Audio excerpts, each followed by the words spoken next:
Wait, is this how we do it? Are we live? Not are we? We are live. We are live. Is it go? It's go time. What do we do? Okay, here we go. Oh wait, I know. Heyo, welcome to the show. We're joined today by Sean Mayer and Lewis of the Movie Buffs, a YouTube show covering pop culture, and Sean is also the creator of #Release the Snyder Cut. So guys, that took a really long time. Let's go. And I had to swallow. Do you not know how to pronounce creator? Or I know. All you have to do is read the script, idiot. I know, right? Okay. Well, let's start the show.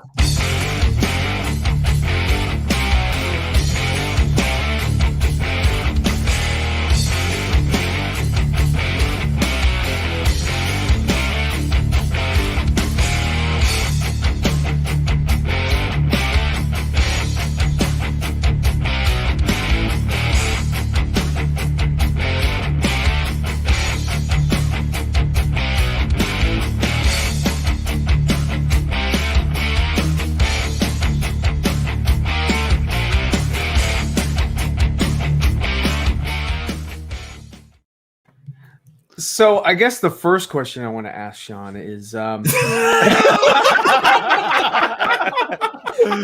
going on, you guys? Welcome to 4Nerds. We are 4Nerds. I am Nickatina. We have Dawson from Many Ways. ACS Universe from ACS Universe. ACS Ryan Universe from the ACS Universe. I think Andre's drunk. I know. Ryan from Zeeverfett. Hello, Ryan. What's up? And we're joined by the Movie Buffs. The Viking What's and up? Lewis. Hello, guys. Why does they give Sean a cool name like the Viking and then just say Lewis? Like, Well, come on. If you do one, you gotta do the Lewis, other. Like, it's not my fault, Lewis. You need to have like a nickname. You know, Sean's the Viking. Lewis is Lewis. I can't top the Viking. I think in fairness, it's too good a name. Like I just gotta respect it. I'm just Louis. That's it. I'm done. That's it. I'm done. I'm done. Lewis the I tried to help you. I know you. You even set him up. wait, the Friar? What the? He's like, I'm Lewis the Conqueror. The Conqueror. That's pretty good. That's pretty good. What can I say? I have a personality, I suppose. And I suppose Lewis. Whoa! All right. nice knowing you guys. Not I'll see you even next 5 time. minutes in. Lewis is like, That's a shut new up, record. I'll talk later. But according to Sean, everyone in your neighborhood also calls you the Viking. Is that right? Yeah. So because I was an extra on the show, The Vikings, which films here in Ireland. Films here in Ireland. It films in a place called Wicklow. It's near the mountains. Very lovely place, actually. So I did that, and like I was in school at the time, so like high school for you guys, secondary school here, and so people found out and stuff. So then they just started calling me Viking. But before that, because back in school, halfway through school, I started to grow like sideburns. So my beard started to develop really early in school. I used to get nicknames like, Wolverine, which was kind of a cool one. But then, like, some people didn't like me and called me Homeless Man. And I was like, okay. Hey, there's a big difference between Wolverine and Homeless Man. It's like, come on. And then when you combine him, it's Homeless Wolverine. So. Yeah, that's cooler, yeah. That's cool. But then I did the Vikings, and then people caught on and stuff. And then I did Game of Thrones, but then people couldn't really call me a White Walker, I don't think, or Vikings cooler. He's a White Walker. But yeah, oh my goodness. Make it sound like you had like the pork chops at like age 7 and shit. Yeah, it was a changing experience because I wasn't used to it. I didn't know if I should shave it, but I didn't know how to shave, and just kept it. And so now it's just easier to just keep it the way it is, and it's cooler. It helps for my persona. I say you brought into the Viking persona and you can't get out of it now. You never Yeah, had to yeah, shave. yeah. There was a Can't get riot out. when Sean shaved recently. He lost all of it, and everyone was like, "What the fuck? I don't like this." People are like, I got I live vicariously through you, Sean. You grew the beard for me. Like, who's this little girl? Unfollow and unsubscribe. Is that his son? What's going Is on that here? his son? I got messages. People were like, are you doing a new show? I was like, all I am is an extra. A new All show, I am is an yeah. extra. All I am is an extra. I don't act. I'm not an actor. Yeah, he's doing a new show. It's called I the Movie dress Buff. for the part. Yeah, I dress for the exactly. part. Yeah. I just started to agree with people, and people were like, "Are you such and such?" And Zack Snyder's Justice League. I wish. He's like, yeah, I'm the guy behind Sam Benjamin. Yeah. but Sean, you are the guy behind hashtag release the Snyder Cut. I mean, you were the first one to actually tweet that out. And I think that's really awesome. You know, I mean, it started a whole revolution, a whole movement was like kind of built from that moment between you, what's her name? Fiona. Thank you. I don't know why I wanted to say Sophia. Fiona, and then what's the other guy's name? Ascended Ancient, whatever. But I know the three you had an exchange, and that's where it all started. So I mean, that was at its inception of hashtag release the Snyder Cut. And did you ever think that just by tweeting that out that would ever bloom into this humongous movement with that hashtag behind it? Yeah, I think you know Carlos Digital, I think from Twitter as well. He said those words back in the day as well, but not in hashtag form. But yeah, it doesn't count. Yeah, it doesn't count. Yeah, exactly. He should have hashtagged it. He should have hashtagged it. What was he thinking? He's like, that sounds good. I need a hashtag. Yeah. Hey, Sean was reading it at that moment. He was like, release the Snyder. Oh no, you got to hashtag that. Got it. Mine now.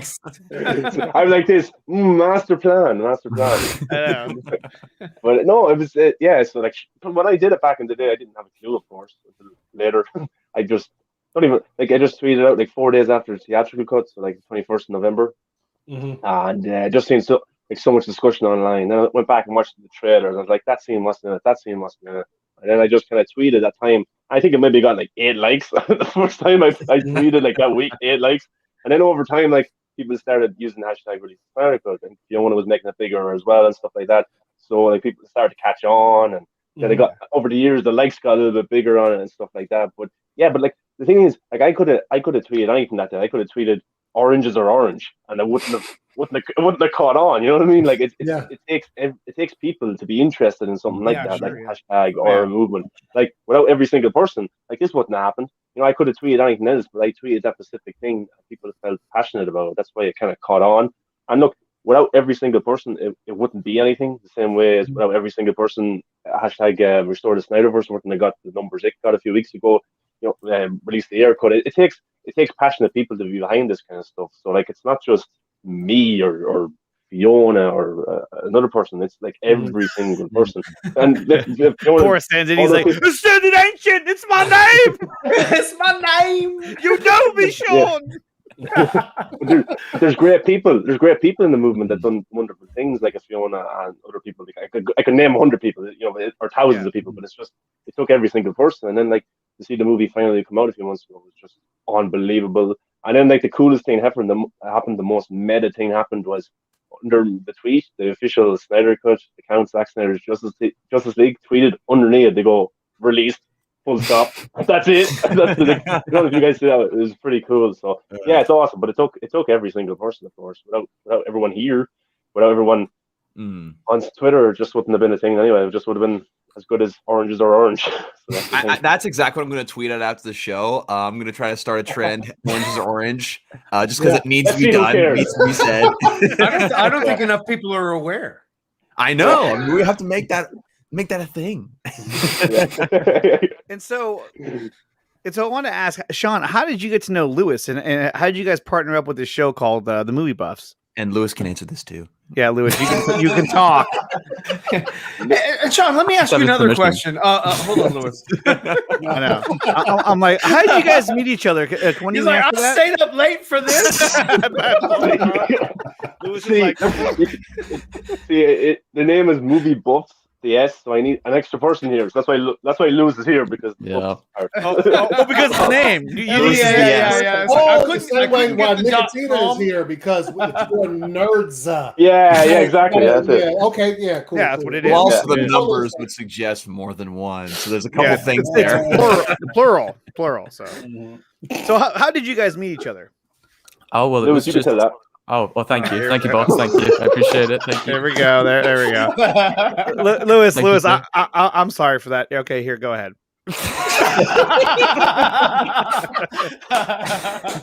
Okay.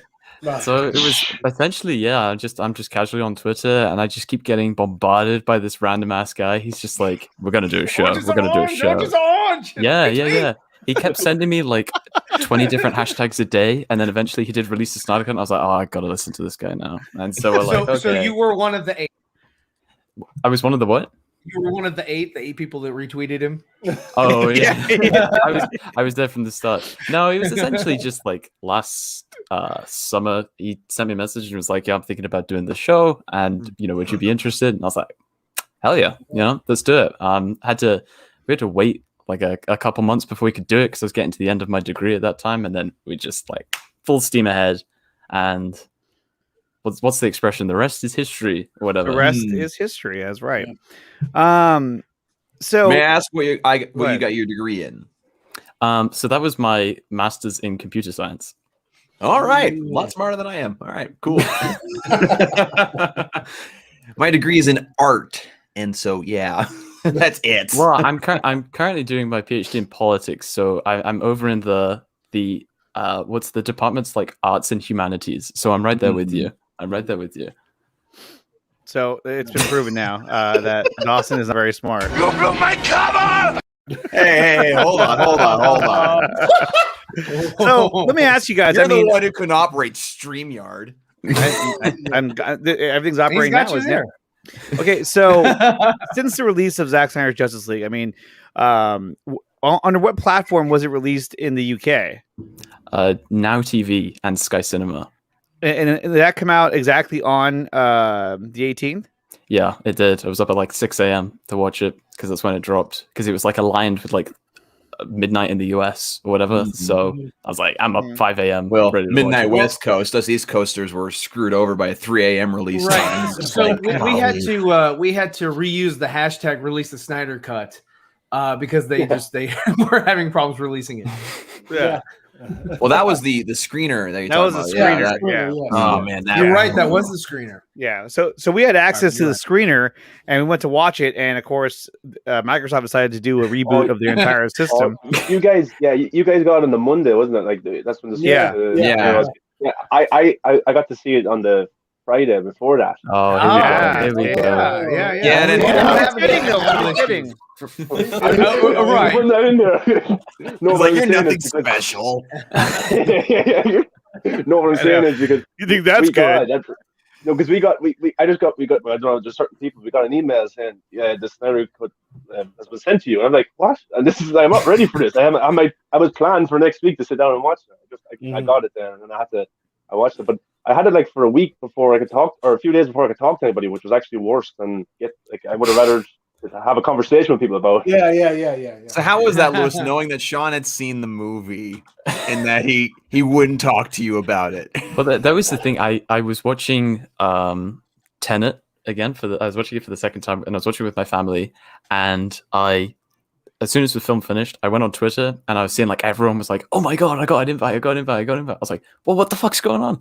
And then I messaged Sean, "Did you get an invite?" And he's like, "Oh yeah, I've had one for like 4 days now. Everyone's like well behind me. I'm better than everybody here." I was like, "Whoa." Did you know I created a hashtag release Snyder Cut? Yeah, well, no, you got to be. I was sure at that point that it was released in order of when you first tweeted out the hashtag, so it makes sense that Sean got it first. Yeah, of course, obviously. Yeah, I mean, it was only right, Of but course. I mean, the reception, let's say, in the UK, has it been pretty positive from the people that you know in the area who are fans of the movie and of Zach's work? Yeah, I mean, it's been universal. I think I've had good friends of mine who, I went to see Batman v Superman on release day with, and they were like, "Oh, that's terrible. That's an awful movie." And then they watched Justice League and they were like, "Whoa, okay, this is way better." And you're seeing people be like, "Oh yeah, now I'm actually appreciating Man of Steel and BVS a bit more now." So yeah, no. And you guys are lucky because y'all have like Warner Brothers, UK, where we're stuck with Warner Brothers America. Yeah, Warner Brothers America sucks. They suck. Yeah. You think you're on like a great ride with them, and it ends up being something painful. It doesn't make it. It's kind of like this. It's just like, God damn it, what the hell just happened? They keep pulling this stuff on you. I don't get it. It's like I know, Sean, you covered the recent slate of Marvel movies that was announced, and it's like it's funny because I know for the past couple months, or at least past year, really, I first been thinking like if there was a time for Warner Brothers to catch up, it'd be right now over this past like year, basically, because Black Widow was postponed and everything. Like Marvel's kind of on hold, and Warner Brothers had that window to really step things up, and they kind of did, getting the Snyder Cut out there and everything, and people were really excited. But do you think that window has closed? Do both of you guys think that window has closed for Warner Brothers to catch up? Yeah, I think Marvel are back, and they're back to take over the box office at the right time.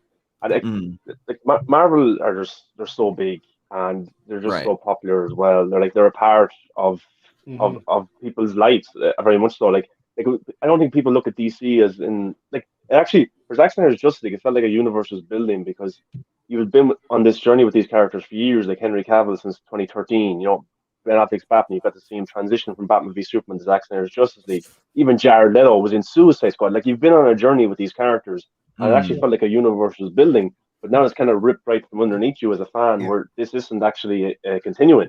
And then you have to look forward to like Plastic Man and Static Shock and those things. I'm sure those will be great things, but I don't think anyone's knocking on the door for those movies right now. No. I think the popularity is there for the Snyderverse, but the Marvel Cinematic Universe, like Kevin Feige has to be a genius to have this kind of longevity of a universe. Oh yeah, he's so successful. Even though you can say that it's the same kind of formula over and then, but I actually think he's actually taking a bit more risk in certain stories. Right now, Falcon and the Winter Soldier for me, I thought was actually brilliant.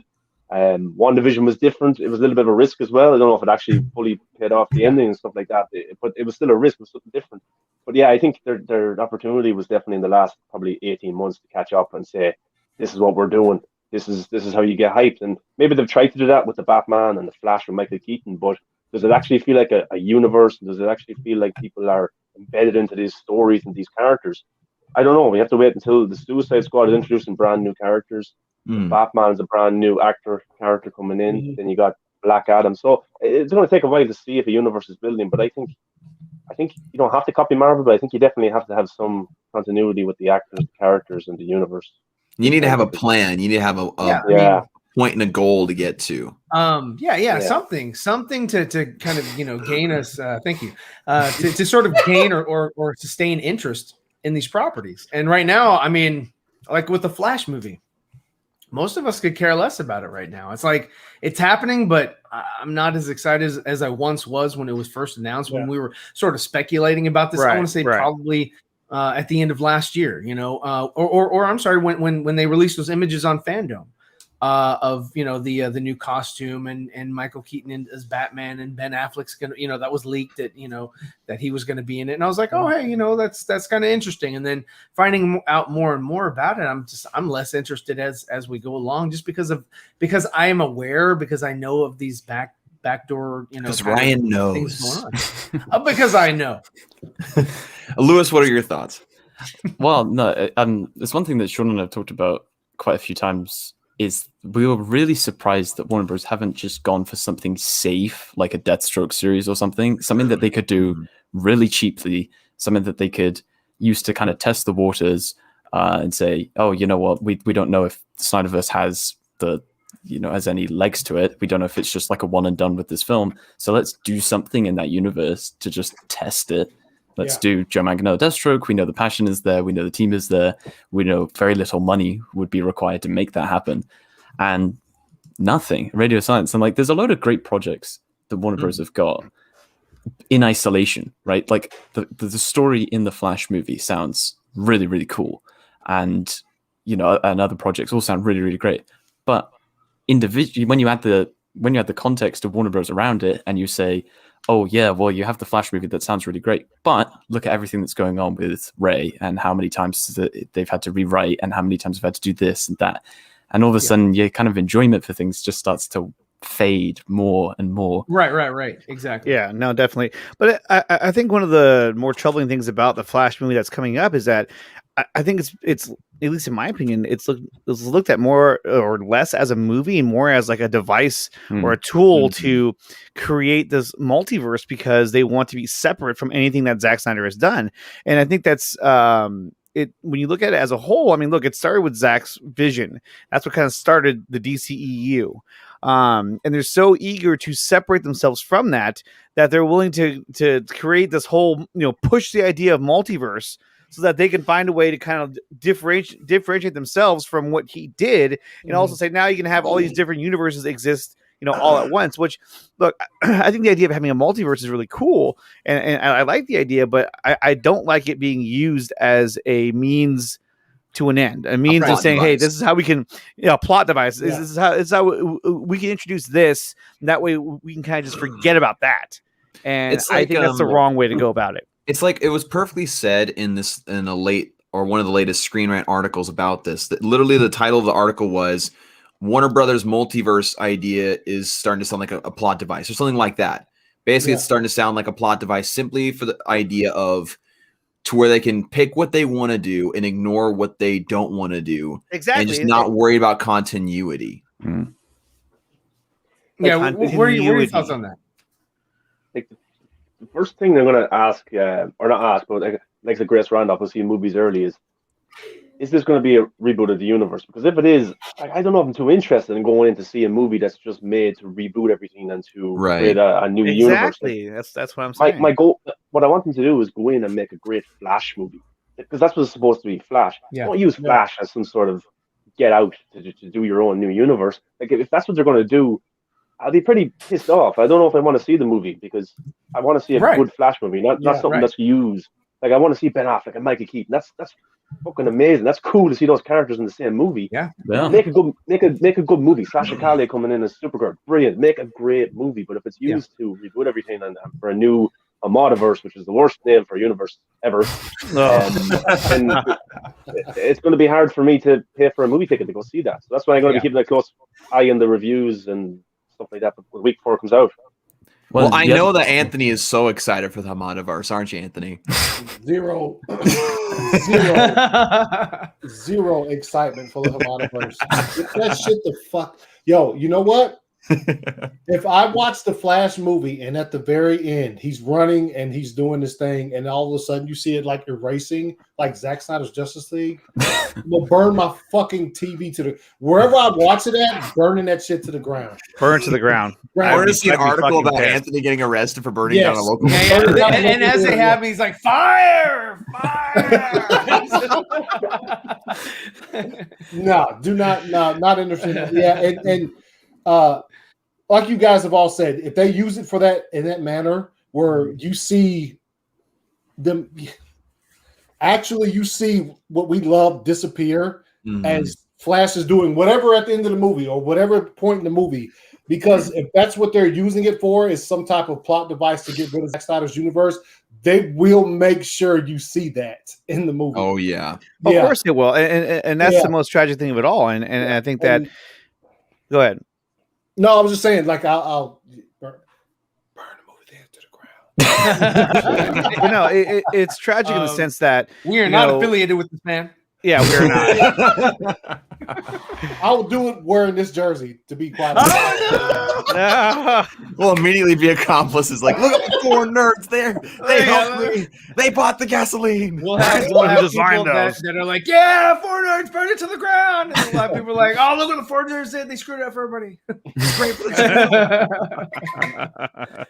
and what Sean was saying about how this is a movie that could be used to introduce in a positive way, that it could be used to introduce Sasha Calle as Supergirl. It could be used to introduce the Keaton universe back to the fans. It's also a way of introducing just so many characters and elements of the multiverse, right? So you're like, okay, cool, I understand that now. But I think at the end of the day, the story has to reconnect to the Snyderverse. And if it doesn't, then it's going to leave a horrible taste in everyone's mouth. And it's going to be like, why did I spend my money on this when I just got hoodwinked? You know what I mean? Like, this needs to circle back to Zack's storyline. So to me, it's like, look, you can have the Flash do all these things in this story where he opens up the multiverse and then he, we see all these different iterations of different Earths, right? But at the end of the day, I think he has to come back to the storyline that he came from that universe that he came from. And that way you can say, okay, now you guys go do your own movies and we're going to keep following this storyline. But you can watch these stories too, because they still exist in their own world. And I think that's where they're missing the boat. If they're using this as a way of saying, hey, we're going to do this and we're going to get rid of all that, then they're making a huge mistake. Now, there was an article recently that came out from the Hollywood Reporter saying how Warner Brothers is now shopping or trying to help Toby Emmerich find a new job. Now, if someone like Toby is out of the way, could that mean that the Snyderverse is closer to being restored, or do you think it's already in motion to being restored? Lewis, let's start with you. I'm going to be a horrible pessimist here, and I'm going to say it changes absolutely nothing. I think Sean explained this like really well on our show the other day. He, just basically said, well, it's like in Batman v Superman, right? You pull one up, another one grows in its place. You're going to have your sign-offs, you're going to have your Hamadas, you're going to have all these other people who are going to take that position, or it will be somebody of that like who will come in and just be like, no. Hopefully you would hope that there would just be some rational exec who would just come in and say, oh, the Snyderverse made like a boatload of money. Like that's, why wouldn't we want to do more of that? Yeah. But then again, we've had this conversation before, hoping that somebody at Warner Media or maybe AT&T would be looking at this and going, why are you guys pissing about? Can you just make more of this on HBO Max, please, and get on with it? So ego is incredibly powerful inside Warner Bros. At the moment, and I don't think Toby Emmerich going would change anything, but I would like to see it happen. That's a good point. I would give a counter argument to that, though, that I've heard over this past couple of days since the article came out, is that of course, there's a lot of rumors. So again, take this with a grain of salt, that if Zach were to come back, maybe there might be some negotiations to where like Zach would come back if, say, some executives were not interfering or weren't there. Like, for example, maybe Toby Emmerich, because we know, or at least we can infer a lot, that he was one of the ones that was heavily involved in the meddling and make sure everything was kind of taken away from him. So obviously, if he was to come back and was in negotiations, that'd be something that maybe he would bring up, like, hey, I'm not going to be there if he's there.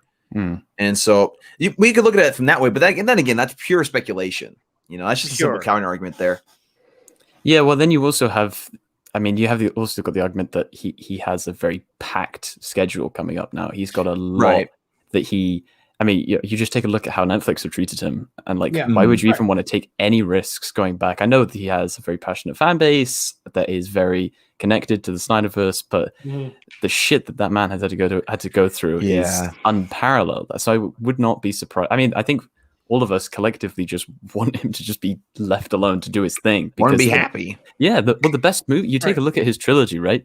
You go, okay, best received Snyder Cut that had, no interference in that final bit. Then Man of Steel, no interference. Then Batman v Superman, loads of interference. It's pretty obvious. So would he come back if there were no execs in the way? Possibly. But I don't know if he can maybe put himself and his family through that again. Like I've said in the past, Zack Snyder's a big boy. He's he wipes his own ass. Yeah. And what? And what do you mean? He's not going to jump into something knowing that, oh, you know what? I'm going to psychologically ruin myself if I go back into this. He's hinted that he would like to continue to do it. He still has his storyboards that he's not releasing to the public, that he's keeping for himself. If he didn't care anymore, if he was like, you know what, I'm not going to do this anymore. It doesn't really matter if there's meddling or not meddling, because he said every movie is a fight. So every movie is a fight. Just with these movies here, it was more of a fight because of the IP. With Army of the Dead, it's probably less of a fight because those aren't beloved characters that people have known for 70 plus years. So, the dynamic in that situation is a little bit different. So, he does want to continue to do this, but it has to be under his tutelage and his circumstances for him to go forward. Once he releases those storyboards, like he did with the other ones that were at the AT&T building, then he's done. Then he's like, I have no more interest. I have no more desire then he'll tell you about who was in the open Koresh from the scout ship. He'll divulge everything. because he has no. He's not going to show you on the screen. He might as well tell everybody, and that'll probably be exactly what he was sort of doing at the Snyder Con when he was talking about Lois and Darkseid, because he didn't think that anything was going to happen. So he was like, well, screw it, I'll just tell everything.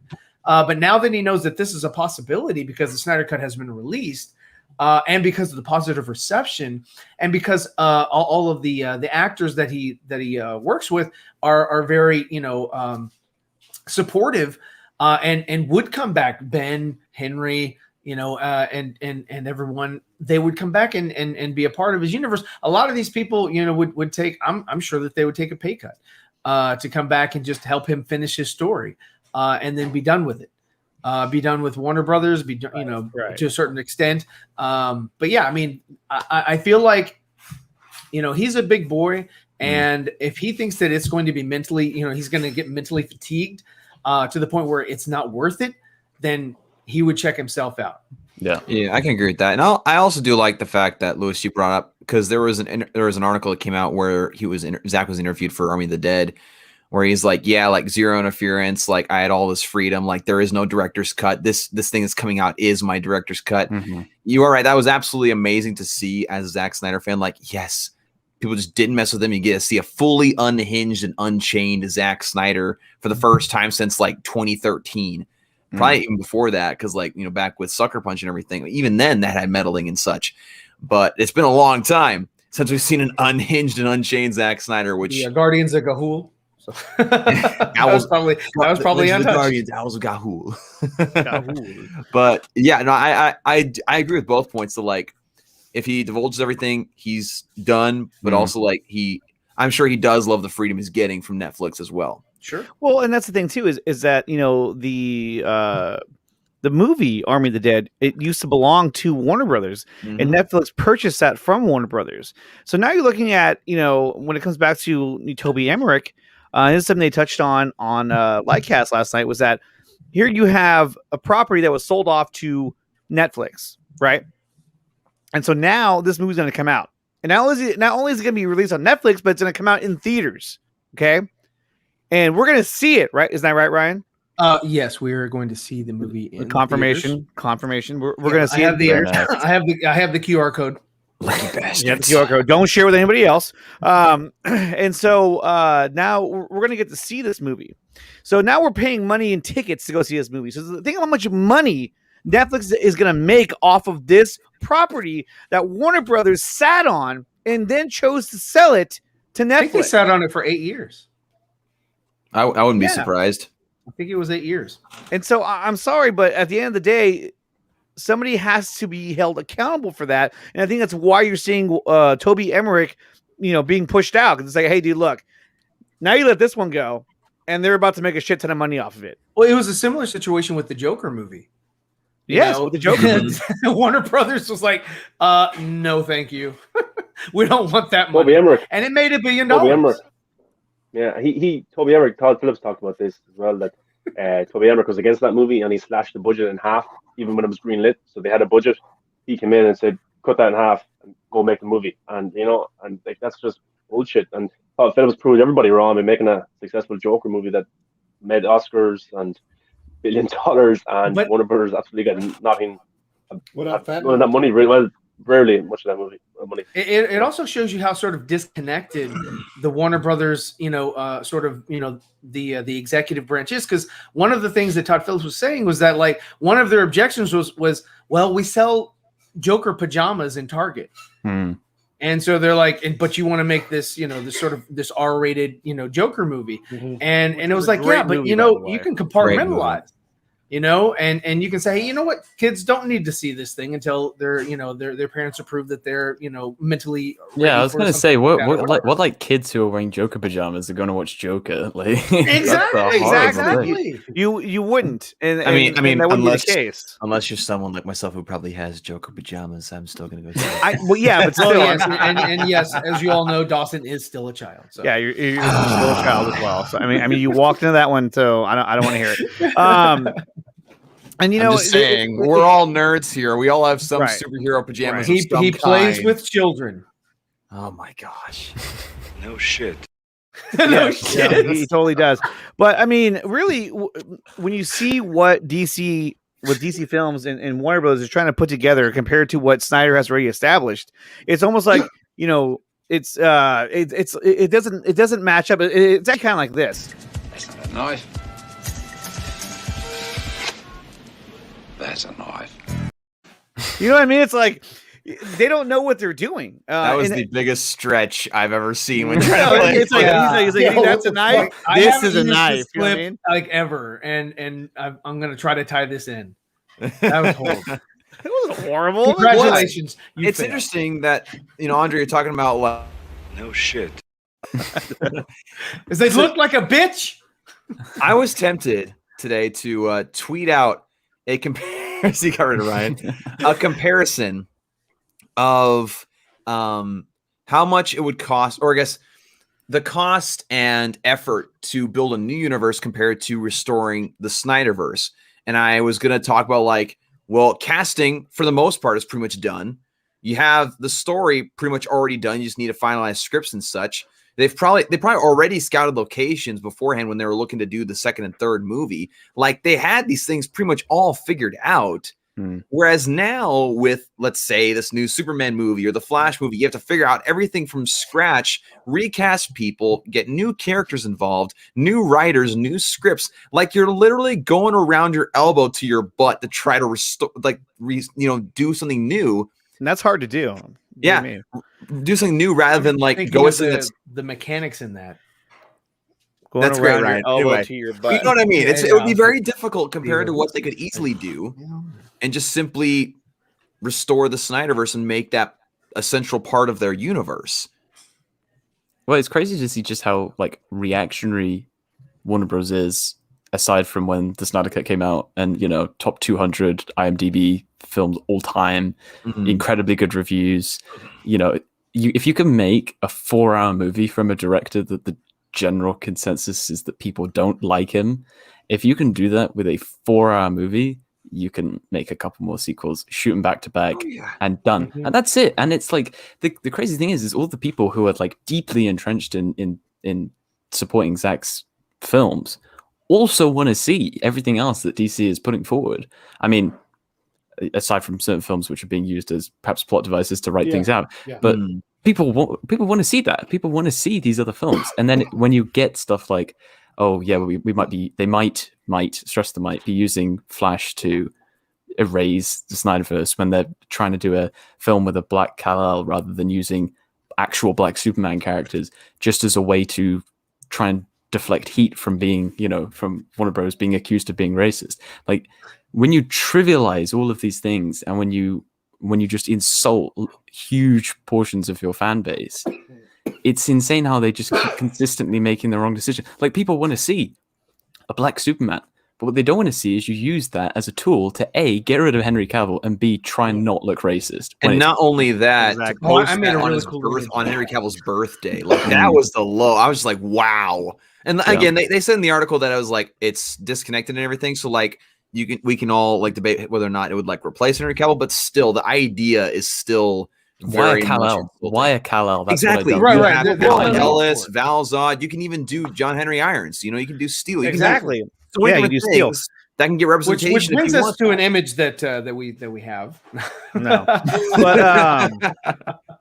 but no. I mean, the thing is that if you're going to come out with a black Superman and you're going to make him Clark Kent, Kal-El, and obviously, yes, what that means is that you're erasing Henry Cavill because you're like, oh, we don't need it anymore because we have a new one now. And once again, it's a plot device. Is what you're doing is like, oh, this will take care of that. Yeah. And that's not what anybody wants. Right. And it just it boggles my mind that they would even make these decisions if not. And this came from the article. Okay, so I mean, the fact that anyone would even report on this and announce this is just mind-boggling. And you know what's funny is I feel like Warner Brothers thing has been like, oh, what would Marvel do? I think a big thing with this is they're like, oh, Marvel's Captain America is black now. want to make our Captain America, aka Superman, black. It's like, no. That's not how this works. Captain America for Sam Wilson was earned. Like that was earned. Also, they didn't go back and say that Steve Rogers didn't exist. Is black. It's no. Now the Steve Rogers is black though. They said no. Sam has earned the mantle of Captain America. So that's a different situation altogether. That's entirely different. But the question that also kind of comes up amongst all this is, it says in the article from the Hollywood Reporter that what's his face shopped Emmerich to Netflix. Now, why would he be trying to shop him to Netflix, a place where they're all in on Zack Snyder? And we all know that the relationship between Zack Snyder and Toby Emmerich probably isn't the best. But why would he try to go there? Well, that all depends on people that work for, because it's you get that good old boy system, right? So there could be people over at Netflix that owe Toby a favor, or that Toby helped them get their position, and so he could help them get a position over there or whatever. And ask me for a favor. I mean, it's all back channel communications and behind the scenes sort of dealings. So because that's just what Hollywood that engine is sort of built on. That's why like Ray Fisher and all them sort of have issues with working against that machine, because that's what it is. It's a machine. So Toby's going to have a job somewhere. Somebody this has not tarnished his resume, his reputation, to where he's just unhireable. He will be hired somewhere else. Same thing with Jeff Johns. Same thing with Walter Hamada. Same thing with and Smirnoff. They're all going to land. Somebody will find a place for them somewhere. Yeah, unless you're Joss Whedon, but. They're all eventually going to land on their feet, and it's just how it works. But I think Krypton has a good point here, in that I think it's really positive news. It's better than no news. The percentage of him leaving went up, and that's definitely the truth, because I mean it was essentially announced in that article that they're shopping him, and they're looking for someone to take over his contract just so they can get him out of there. And similar to what Dawson had alluded to earlier, is that if in fact that was, let's say, a demand from Zack Snyder saying, "Hey, I'll move forward to you guys and do all this, but these individuals, I don't want them anywhere near this project. I don't even want to be working around them." They could have been like, "Hey, look, let's just try to get him out of here as soon as possible. Let's find him a new job and let's just get him out of here," as opposed to saying, "We'll pay you, but you're fired," and then make a big stink about it.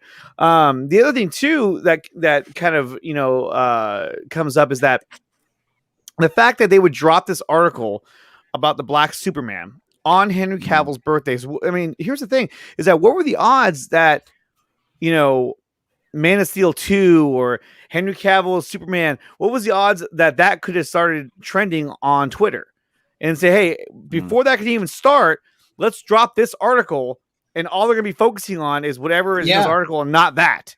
Because we don't want any more of that. I would rather have more garbage and people saying, "Oh, mad, all up in arms about the article," then tweeting out, Henry Cavill is our Superman, Man of Steel 2, hashtag restore the Snyderverse. I'd rather deal with the garbage than deal with that. But it's crazy how you could have the Flash movie as a way of at the end of the Flash movie, you have all of these consequences of all these different versions of characters coming in, and then all of a sudden you have a black Superman character, it's not Kal-El. And then all of a sudden you could use, if you're really desperate to get Henry Cavill out, you use Man of Steel 2 as a passing the bat and passing the torch to a new Superman. You don't have to kill him off. You just have to have this natural way of bringing in this other version of a character. Right. And you would have the respect of people who actually want to see that. They want to see Henry Cavill in the movie, so they're going to go pay to see that. People who want to see more representation, they're going to go and pay to see that. People who just want to see a comic book film are going to go and pay to see that. But doing something where it's just, let's just pretend Henry Cavill doesn't exist anymore. It's just so mind-boggling that it's like they're not only making the wrong decisions, but they're executing the wrong decisions in the worst way possible. It's impressive. It's like Chris Terrio said in that interview that he had when he was talking about BVS and all the things that they wanted to do that he thought was a bad idea. He's like, "I'm literally saving you guys from yourselves." Well, Warner Brothers doesn't have Chris Terrio anymore. So they're literally shooting themselves in the foot left and right. And this is the other thing that I wanted to point out, is that previously, like up until the Snyder Cut came out, Warner Bros. Were able to pin like 99% of criticism or whatever on Zack. They could just say, "Oh, you don't like this, you don't like our version of Batman. That's Zack's fault. You don't like Superman. That's Zack's fault. You don't like this. That's Zack's fault." Yeah. And then for the last like 2 years, like all of the negative stuff that's come out, all of the bad news, every reply I'm seeing is Warner Bros. Is deluded. They have no idea what they're doing. All the criticism's going straight to them. So disconnected, yeah. Yeah, it does. And that's what I was saying earlier, like about Warner Brothers India, Warner Brothers UK. You know, they're all coming out with like positive things about Zack and the property and all that. It's just Warner Brothers over in California where Andre is.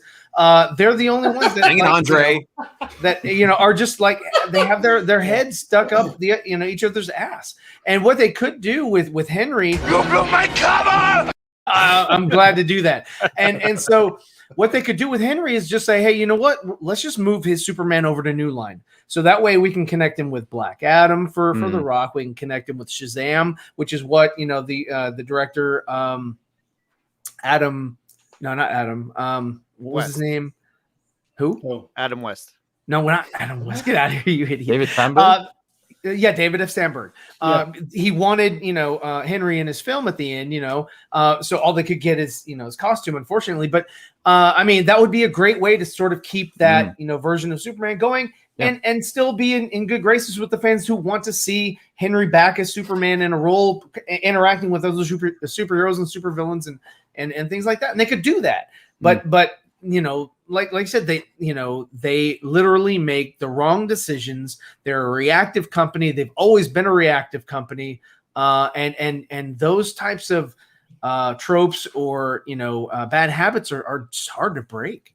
And it's interesting that you bring that up, Lewis, about people realizing that it's not any director or actor's fault. It's Warner Brothers. I love that Chris Terrio also exposed the fact that Warner Brothers wanted Ben Affleck's Batman to brand Lex Luthor at the end of the movie, like to basically nullify any sort of arc that he would have had, and also like make it even darker than Zack Snyder and Chris Terrio ended up making it. And it's just like, well, if you're not a fan of the darkness, which I'm totally fine with, like Warner Brothers wanted it to be worse.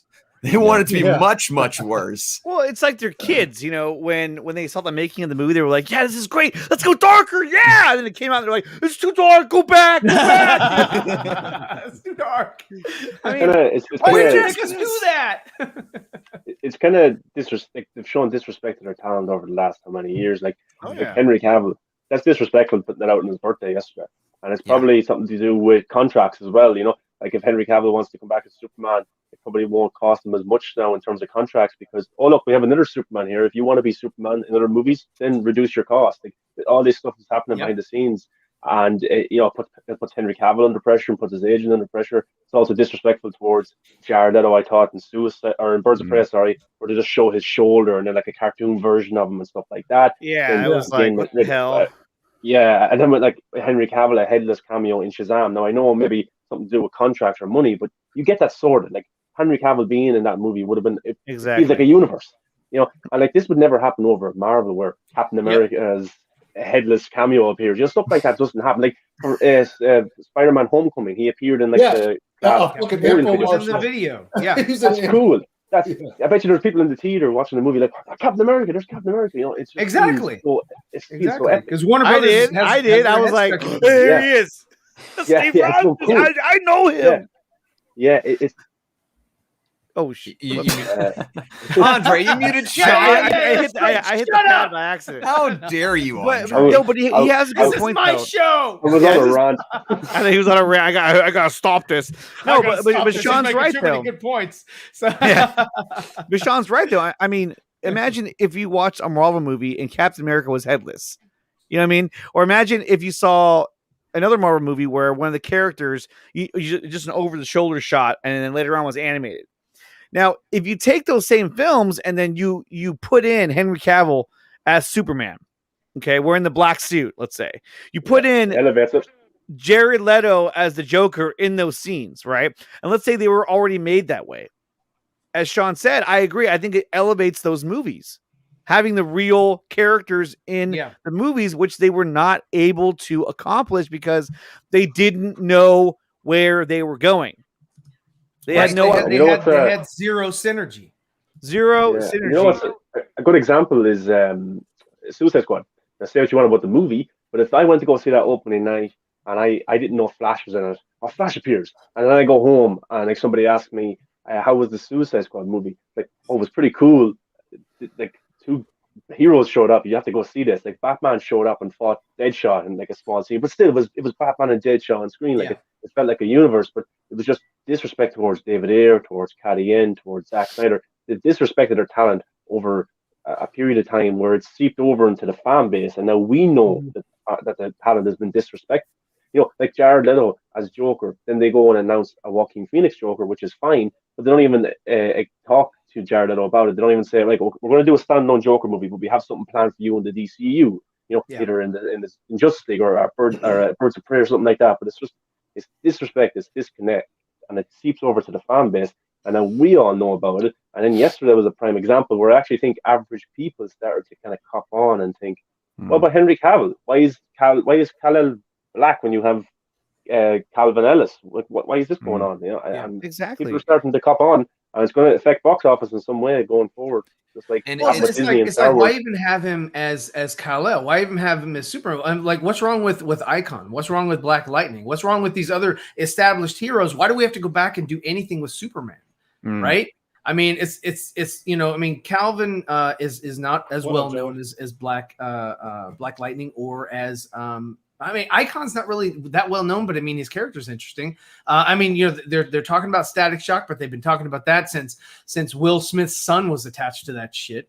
I mean, I'm same thing with Blue Beetle. This is the second time they brought that shit up.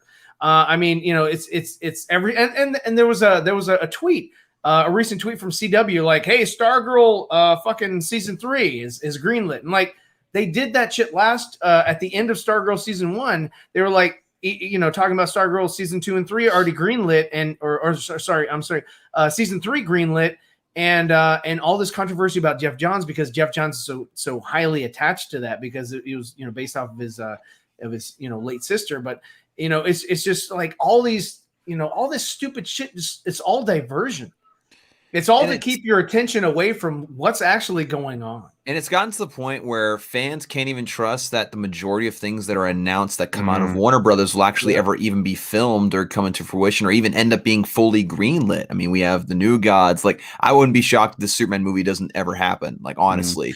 Right. It could just be in development hell, and they could just be like, oh, well, it doesn't matter. Though. We didn't put any money behind it. But like this article about the Black Superman, it felt like it was obviously it was a hit piece, and I think a lot of it was to take away, you know, the idea that, you know, these other hashtags could have been trending, getting the, you know, the fandom riled up again. I mean, when we look at this trash, right, and it says insiders hiring a black director to tackle what will be the first cinematic incarnation of a Black Superman. Directors Barry Jenkins, Steve Capel Jr., whatever, and Shaka King are all possibilities, right?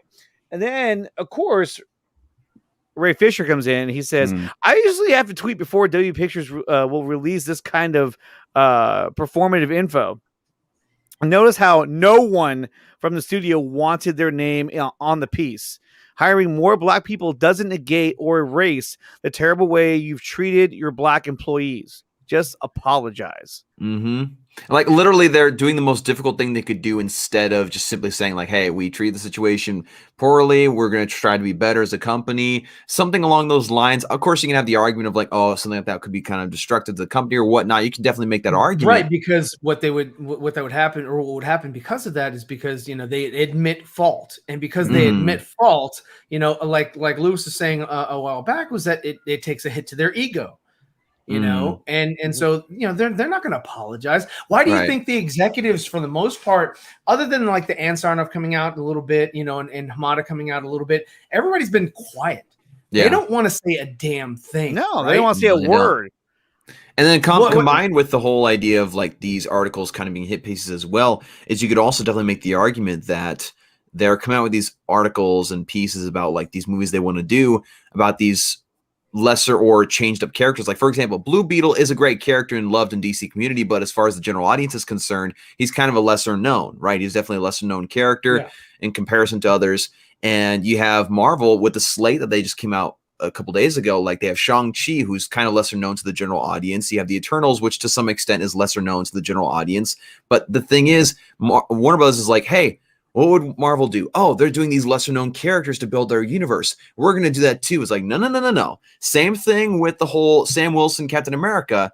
There's a reason why it works for them, because they've built up to that and they've stuck to what they wanted to do. Yeah. And therefore their world is allowed to grow outside of the core elements of Captain America, Iron Man, Thor. Like literally, I was talking to my wife about this yesterday. She was watching the trailer about all those different movies from Marvel because she loves the Marvel movies. I mean, she's a huge fan, loves everything about them.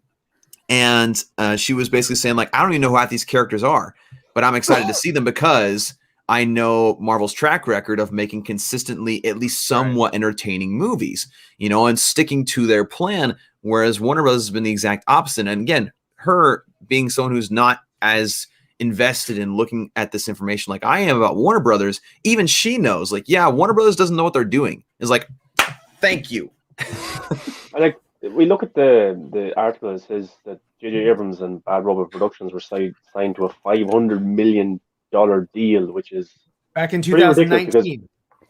Yeah, because like, it's pretty ridiculous because considering how Star Wars went under J.J. Abrams, like it declined over time in terms of box office, in terms of like fans getting really annoyed. Star Trek kind of it went away as well. You know, it didn't really build on what it was doing. So I just find it crazy. Like J.J. Abrams can be a great producer. He's produced some great shows and movies, but to actually put so much money invested into him and think that you're going to get a guaranteed hit is a big risk. Because his past kind of ventures with big franchises haven't really worked that well. Now, I'm sure that this movie can be good, but I'm not going to get excited for a movie that's going to be at least 4 years away. You know, like, come on. Like how can I get excited for a movie when they greenlit all that slate a few years ago and none of it literally happened? Exactly. None of it happened. So I'm not going to get excited. I can talk about it, but I'm not going to get count down the days, right? Well, and the question here, or I should say the statement here from Barcy, who's an awesome viewer and fan of the show and supporter of the show as well. I'm surprised that there's not a hit. Also a mod, yes. I'm surprised there's not a hit piece against the fandom yet. Well, I mean, I would argue that that this one here, in my opinion, kind of was, because it got everybody riled up, it got everybody arguing, it got everyone all pissed off, and it totally took away attention from this piece right here, or at least it tried to. This article, which they knew was probably coming out, which talks about Phillies. What's that? The Brewers at Phillies. Brewers and Phillies right here. That's what's happening right now. It took away from right here. Floyd Mayweather against Jake Paul. No, but you know what's interesting? This guy right here. What's interesting about that Superman article, right, is that obviously it deals with the fact we've talked about how it race swaps Kal-El, Clark Kent, right? I would not be shocked if it was a PR attempt to try to paint the Snyder Cut fandom as a racist community by reacting harshly to it. Whereas on the flip side, I feel like the fandom handled it really well. I feel like most of the things that I saw, people gave valid reasons as to why that type of Superman just wouldn't work in the film and why it just doesn't make any sense. I was very, very proud of the movement for how they handled that. They were expecting toxicity. They were expecting straight up, like, we don't want Superman to be black. They were expecting that, and they want to be able to point the finger and say, this is what we're dealing with, especially with how tensions are in society today around these certain subjects. Like, I would not be shocked in the slightest if that was the idea behind it. Well, that's what makes like the contrast between Marvel and DC so apparent is when you look at Falcon and Winter Soldier and how they handled race. Like, I don't think you could have done it any better. And I don't know, maybe a person of color would have a better insight, but I thought it was handled extremely maturely and professionally, and it made sense for the plot. It really did. And then with DC, well, with Warner Bros., you've got them essentially using the Black Superman movie to just say, we're not racist, you know? When, as a matter of fact, the overwhelming majority of people are perfectly happy with a Black Superman. Like, hell yeah, we want to see more interpretations of our favorite characters. And if you want to go down this route, hell yeah, we want to see that. But using it as a specific, you're not even using it to doing it to make the film. You're using it for the sole intent of making the execs look better. And I think that's just so disgusting because it trivializes race to a whole nother level. It does. It does. And what I love so much about what followed this was this response from Ray Fisher. Ryan, do you want to read this? Just a heads up to Netflix and whoever else may be concerned, I will continue to pursue accountability from Toby Emmerich wherever he may land. Accountability originating. And so I love this because he continues to say, "Hey, look, no matter where you go, buddy, you're never going to get away. Like I'm never going to give this you, up. Emmerich. Always watching. I went police. I thought it was every step you take. Oh yeah. Oh, but this was great. He's continuing to hold him accountable, which I like. And then this was one that he released, another tweet that he put out. Yep. This was today. He says, the irony of Walter Hamada's situation is that in his attempt to protect Jeff Johns, he was hoping to move beyond the drama of Justice League. Instead, he landed himself right in the middle of it. Mm-hmm. I mean, he really did. He really did. He thought that he could, white knight, Jeff Johns and sort of put, that situation to bed because of Ray Fisher's, star power. He felt that, hey, if you shut up, there's a place for you in the Flash movie. But if you don't, we're going to rewrite the Flash movie and you're going to be out of it, which is exactly what they did. Mm-hmm. Exactly. Anthony, what were your thoughts on the whole Superman thing yesterday? Not fire. not fire. He's like, not fire. There's and honestly, I've seen just several tweets and stuff, not just yesterday, but over the past couple of years, whenever this topic comes up, there's too many African American characters portrayed in DC Comics that why not use some of those? Even when you're talking about Superman, you have Calvin Ellis and you have Val Zod, you have these other ones that there's no use in. I am my mom's is black, my father's white. I am half African. No, I do not care about seeing a black Kal-El. Get that shit out of here. A black Clark Kent, get it out of here. That's not what I grew up with. And I know that sounds kind of strongly worded, but if you're going to have a black Superman, then make them the characters who have already appeared in the comic books. There's no no need to go in and just change some shit just to be changing it. There's a wealth of things that there's a from. Yes, there's so many many characters that don't have a live action thing. They don't even have a cartoon. Yes, there's a lot of yes, exactly. Why do that? So yeah, I thought it was just it's actually might be some garbage that they just threw out there just to be throwing some shit out there. Hate to have seen it come out on Henry Cavill's birthday because that's obviously for us that's probably our favorite Superman interpretation. I mean, I know it's mine, live action and shit. So I think that the fact that came out, I kind of got upset about it when I first saw it, but then I was like, hold up, this just doesn't make sense to do it now. Right. It doesn't. It doesn't make sense at all. Go ahead. I was just going to say, I want, of course, I'm not a comic book reader, but I'm sure there's people out there of color who read comics either as a kid, a young adult, or an older person, and they thought it was. They probably thought it was. I'm just maybe you can speak better on it now, but maybe they thought it was inspiring to see a black Superman that wasn't Kal-El, wasn't Clark Kent, and they looked up to that. Oh my God, Superman can be a person of color. That's amazing.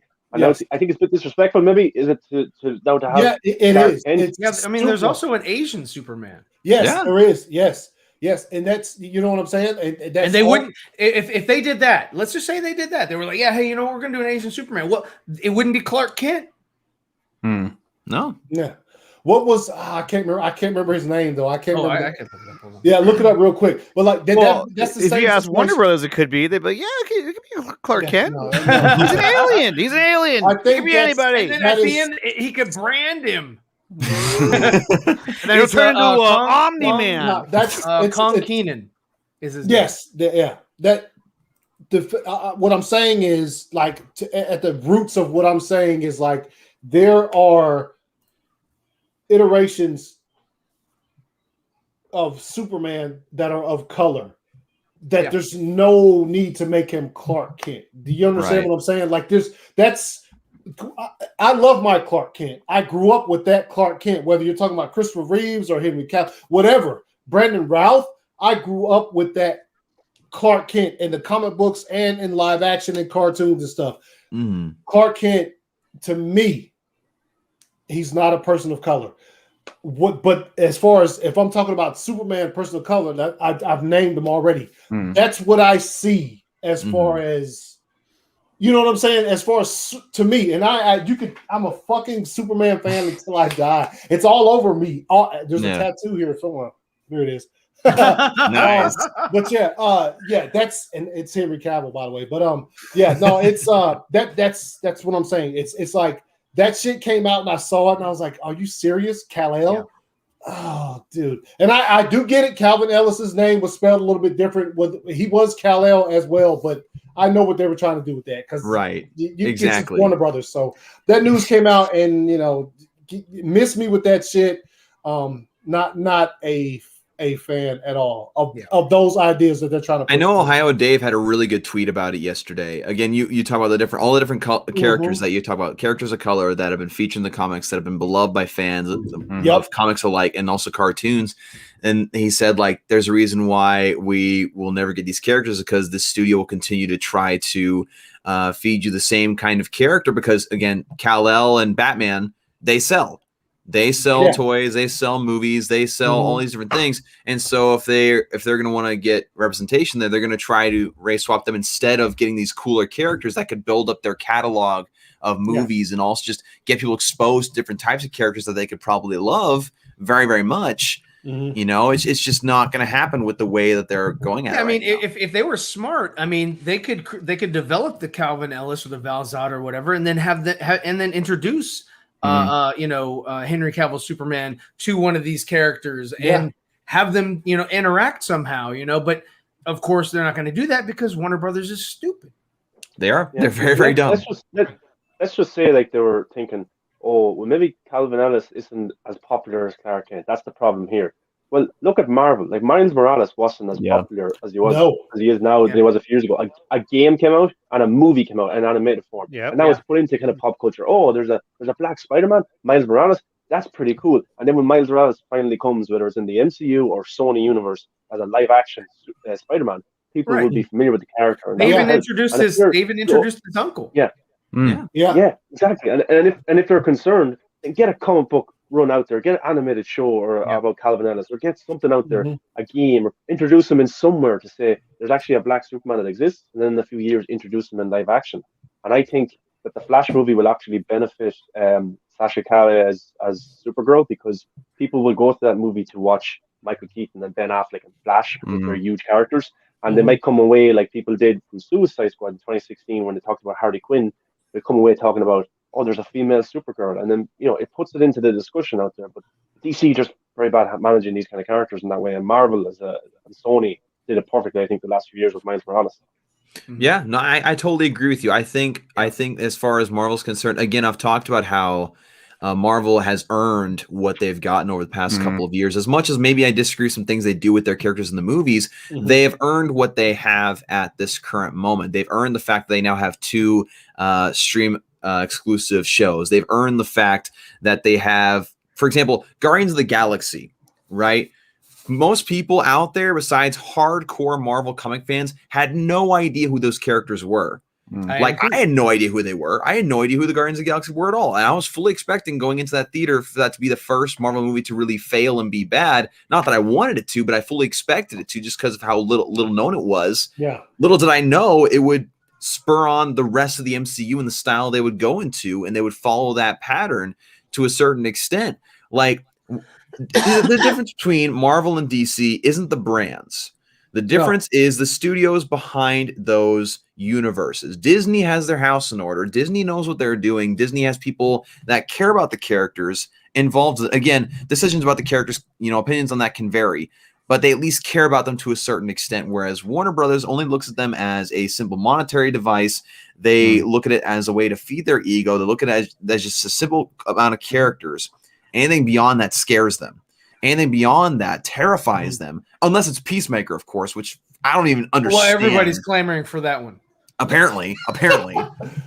It just makes no sense to me. Don't shit on John Cena. I'm a John Cena fanboy. I watched them in WWE since like. Nothing against John Cena. We're talking about the Peacemaker character that we don't know. Yeah. Right. Oh, we have no idea. Like, I hope it's good. But it's like, who the fuck was asking for a Peacemaker movie? Yeah. Nobody was. I mean, look, and for all we know, it could be good. I mean, we haven't seen John Cena's performance yet of the character, so he might be funny. It might be a cool show. I don't know. If it's more dick talk, I don't know. I really don't know. Why? I think the thing with that one too, especially with Peacemaker, is just like to sum up what we just said in the past like 2 minutes. It's nobody's seen his performance as Peacemaker in the Suicide Squad yet, but they would have had greenlit him a series on HBO Max. But we saw Mr. Ben Affleck's performance in BVS and Zack Snyder Justice League. But and we got a taste of Deathstroke, and we got a taste of what Jared Leto can do with Zack Snyder. Yeah, and so those characters aren't greenlit for any. That's what I'm saying. That's why I think that's what most of I don't want to say discuss, but that's like a thing where we're just like, okay, but you. That's why we're frustrated. Yeah, I get frustrated. Yes, yeah. Yeah, can't wait for peace. We'll see what happens. And so, I did want to share another thing too that was shared with us by Lightcast. Let me go ahead and pull this up real quick. Where is it? Here it is. You got to share screen. Yeah, and right here it says the source of the colored versions of Zack Snyder's storyboards are Marina Chico, and this is the site. When you go there. This is the dreamscapes of Zack Snyder's Justice League storyboards of the original Snyderverse. Now, if you go down, it takes you down to here. You can go full screen, and you can see all of it. There's a museum that Ryan screwed up for us to go see. No, there it is. That's not Ryan's fault. And then it has the storyboards in color. And whoops. Do they sell this book anywhere? Yeah, I don't know. I want that book. Is what I want. But see, I saw a book, Anthony, that I will show you when you get here. Oh, fine. You might like it. Yeah, I might. Oh, yeah. Or when I try to leave with it, like. Yeah. And so I thought it was really cool because it shows all the images in color. It has everything written out, so you can actually read it, clearly. So I'll post a link for that in the chat. But I mean, there's the Riddler right up there. And this was a really compelling story. I absolutely loved the story when we read the entire storyboard. Definitely check this out. 17 hours. It was good though. I mean, but a lot of this stuff too, if you look at it, I mean, some of this stuff actually made it to the movie. I mean, like she was carrying jugs of water in that one scene, but she's kind of like a gasoline tank of water. Yeah. And I loved how in these storyboards, especially in this one right here, that when you see the introduction of the Green Lantern, I'm sorry, but that's Hal Jordan. And so originally that was the concept. And you have Will Smith's Deadshot was supposed to be a part of that team as well. I don't think we'll ever see Will Smith come back to this franchise ever. Probably not, but I think it's cool to know that that's where they were going with that character. They were trying to blend things. They were trying to have synergy, which is something that Warner Brothers just does. They don't get it. They don't understand it. And I love how the Flash suit in these concept images has a lightning bolt that resembles more so an S, much like Superman's logo, because we know that he looks up to Superman in Zack Snyder's Justice League, which I think is a really cool detail. And that was the original idea. Like Static Shock. So yeah, these are pretty cool. Oh my gosh, dude! Look at that. There he is. I want this book and so he's bad. not dead yet. Well, Kilowog. Yeah, he's not dead yet. So I'll post a link for that. But these are really That's really pretty cool. dope. Yeah, I like cool. that. I like that a lot. I like that. And maybe we'll do a stream where we read these again and have Ryan narrate it like we did last time. And of all people, well, he did a pretty good job. Now, not to go too far off topic here, but I do want to pull up something that came up today, which I thought was absolute garbage. And I couldn't help but bring this up because it was so stupid. Bring up the Nickatina Show. It was so fucking stupid. And here's right here. Sorry. WB reportedly wants Robert Pattinson's Batman in the Mortal Kombat universe. We got this covered for you, isn't it? Does he look like a bitch? This is hilarious. Yeah, no, this is about as funny as Henry Cavill teaming up with. Man, this is this is hot garbage. Wait. What was that other thing? What was that other thing that you guys were talking about months ago? What was it? That there was some franchise that was going to or going to connect to the Nickatina Show. This one. It's getting buried. But the problem I have with dumbass articles like Aliens was going to connect with the MCU. Yeah, that's going to happen. But it's articles like this that really just irritate the hell out of me because I mean, this is clearly just trying to ride off the emotions of fans to get clicks and views. This is absolute garbage. I'm not gonna click on it. This is absolute garbage article that was just put out there just for clicks and views because everyone's gonna read it and go, "What? Really? Is he gonna be in Mortal Kombat 2?" No. I tell you what, this Batman movie is the only thing from DC Films I'm excited for right now. Exactly. So Black Adam, though. Black Adam. Well, that's Black Adam. I'm a little nervous about. Cinema, Warner Brothers. No, but still, I'm a little nervous about Black Adam. I mean, as much as I want to see it, I don't know where they're going with the story. I feel like the JSA. Double Dr. Fate. What are you talking about? I know what I'm saying is that I feel like the JSA is going to be their version of the Justice League, meaning like they're going to move forward with that group in that time and kind of branch off of that. I don't know what their plan is with that. And that's what bothers me the most about what they're doing over with in DC films. Half the characters they're using in Black Adam are immortal, so like they're just immortal. They're Hawkman and shit. Yeah. They'll still be around. They can still use them in current shit, whenever that comes to fruition. And what's great is when Dwayne Johnson gets too old for the role, the young Rock actor can just come and step in and be Black Adam. There we go. But it's just I cannot believe that article. I mean, Injustice is connected to Mortal Kombat, right? Well, it's a game, but I just to say that's just still that's far fetched. I mean, there's no way that's going to be part of the Mortal Kombat universe. Like, get the fuck out of here. If you want to just go completely like stupid and just like put random universes in the Mortal Kombat, just do that. Like, get Nicolas Cage to come in as Superman and start fighting. Exactly. You know, just do it that way. But Robin Pattinson just it seems like the most laid back guy ever. Like, Mortal Kombat? That's Mortal Kombat. He just doesn't seem like he'd be into that. Is that like Harry Potter? Because I was in Harry Potter. Oh yeah. So because we saw the storyboards and like when you read the storyboards, I mean that's the Snyderverse, and it's anything that has to do with the Snyderverse is gold. It just it transcends so well. So this next clip I want to show you guys is the Nightmare Future sequence, but done a little bit differently. So let's take a look at this real quick. I don't know if you guys have seen this already, but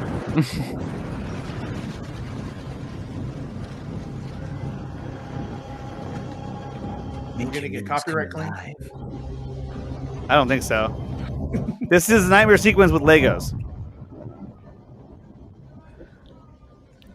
Where?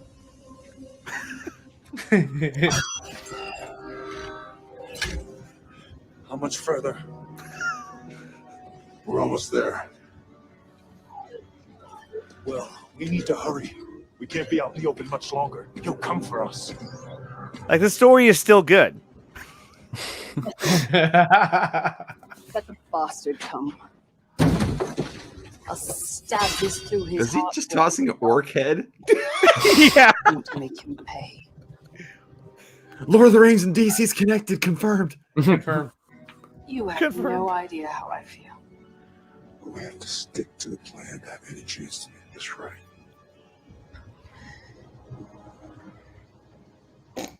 But It's an Iron Man. it's an Iron Man one? Where did Colt come from?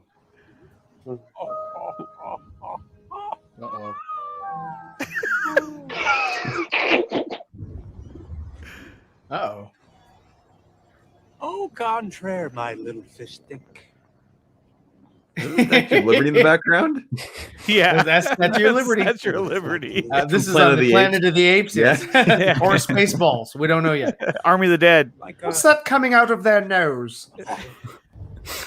Spaceballs. Oh, There goes shit. the planet. But it goes to show you that. The next thing you say. But like even done with Legos at home, like it's still a compelling story. I love how Batman's gun's like That right? 60% of his height. Imagine lugging that shit A around. massive gun. Well, that's actually really done. Yeah, well done that's custom pretty figure. good. In a way, that smelly old flounder is right. Smelly old flounder. Because how many can die in your arms before you run them to death? That's not very careful.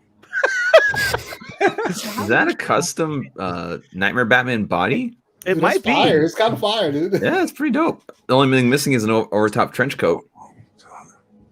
Yeah, they should have had trench coats. As much as I love the scene, I always think about like Kill me. they wasted a lot of time talking. You won't kill me. Yeah, he's coming. Dialogue, though. Besides, who's gonna give you a reach around? It's kind of weird to hear that. Legos have it. I don't know. It's Sean a wants stiff to For know. the lock. next batch of Lego minifigures.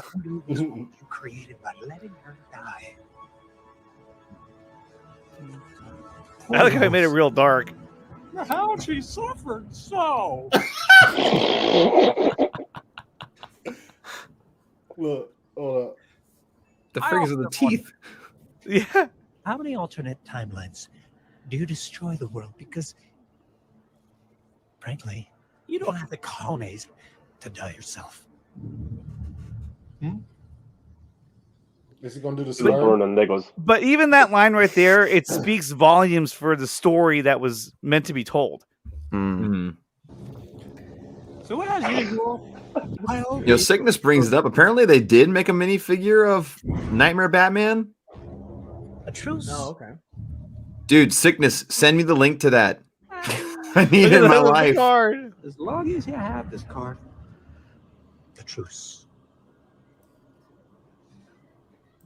But all you have to do is tear it in half, and I'm happy to discuss with you. And why you sent a boy wonder Who made this shit?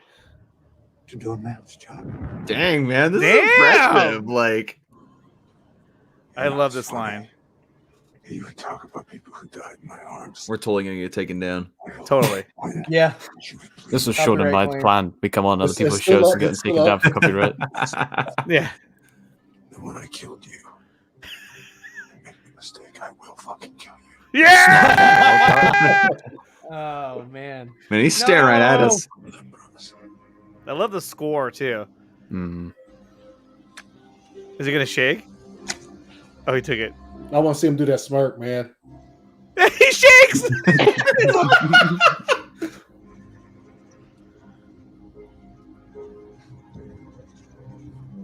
No, that's it. It's over. Did they pull us down? No, we're still up. Okay.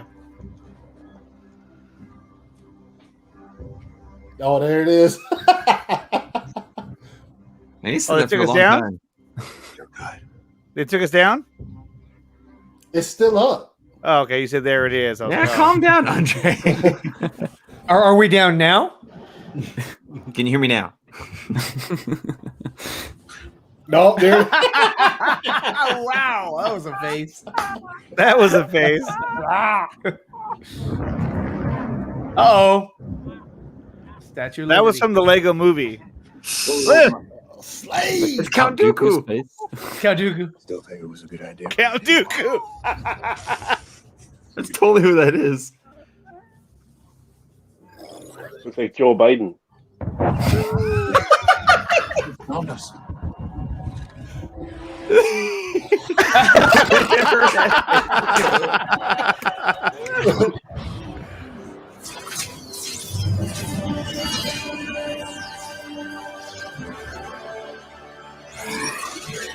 Oh, that was pretty dope. Dude.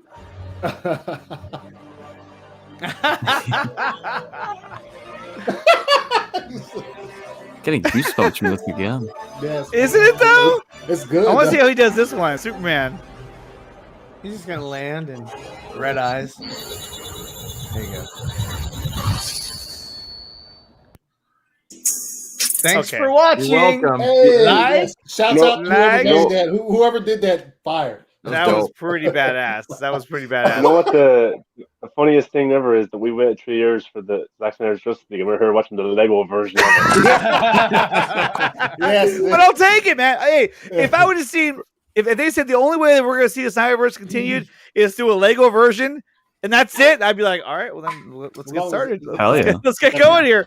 Let's go. That reminded me, isn't what? Isn't Will Arnett headlining DC fandom? They're probably going to announce a Lego Batman 2. They probably are for sure. But I did want to highlight the fact that yesterday we dropped a interview with Wayne T. Carr, conducted by me, ACS, and Dawson. Ryan wasn't there, and video to me to voiceover. Come on, well, I'm going to at the end. But and so in this interview, he did state that he actually saw the original footage of the lake house scene that was filmed back when they were doing principal photography.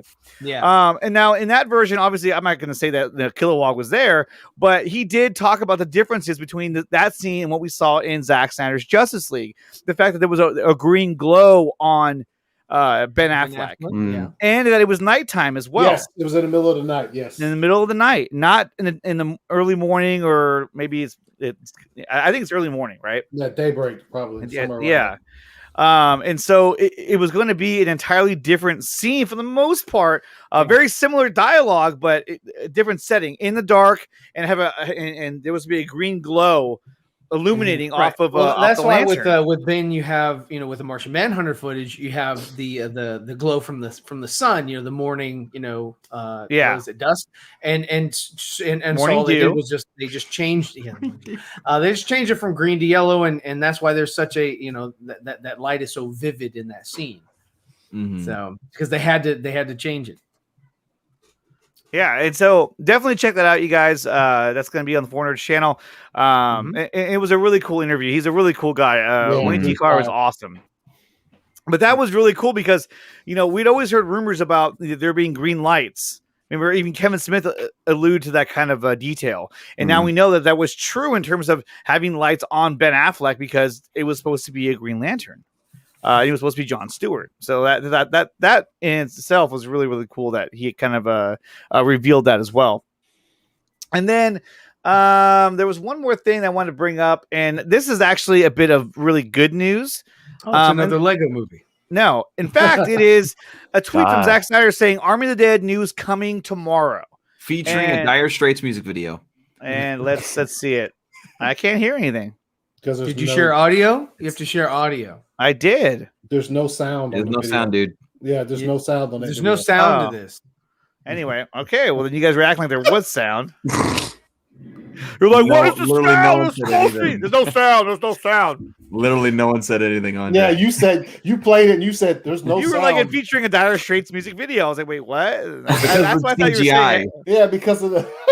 Somebody did though. Somebody took that and they put it right. They put it next to Henry Cavill's getting thrown into that safe. Similar save. Similar save. Yeah, that's fair. That's true. And we have a question from Barcy B. She says, "Are you guys excited for A Quiet Place Part 2?" I am. Yes. I thought the first one was great. No, let's watch the trailer. Let's watch the trailer, man. Have you, Sean? Have you guys seen the trailer? Yep. It's good. Is it good? What y'all think? Oh hell yeah! I mean, the first Quiet Place was like it was like one of the most unique cinema going experiences because for once everyone just shut the fuck up for 2 hours. Oh damn! Don't go in there. Yeah. He gonna kill the you. The nail scene on the stairs. That was just like, oh my god, don't do it! Like you could hear a pin drop in the cinema, like throughout that movie. Oh yeah. And the way you always start a movie with a kick, you always start a movie with a kick, and like the start of that movie, just I presume people have seen it, but what happens at the start, it's just very, it stays with you throughout the movie, and it's very. All right, let's check it out. It's Jim Halpert in a horror movie again. I mean, it's great. And I love how it shows like what happened leading up to it. They make each of those noises so absurdly loud. Oranges. Yeah, dude. Oranges. Yes. Yes. Oh, there it is. The shuttle. What happened? Hopefully we see those old people ripped apart. As a person who lives in a small town, I can see that.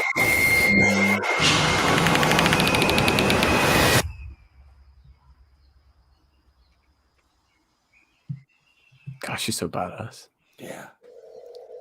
So I'm assuming it goes back and forth from the past and the present. Yeah.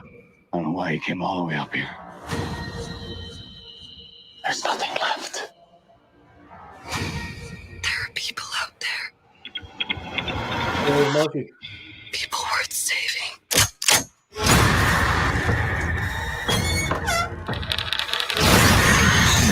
Most people had finally given up hope. Oh, snap.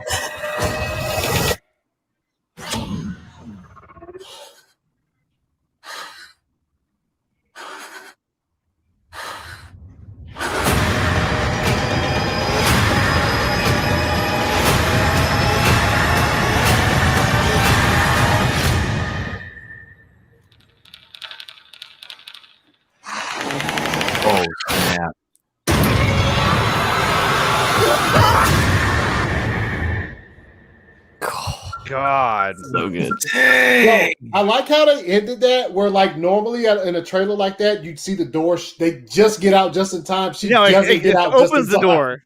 Yeah, they're like, She doesn't get out just in time. Yeah.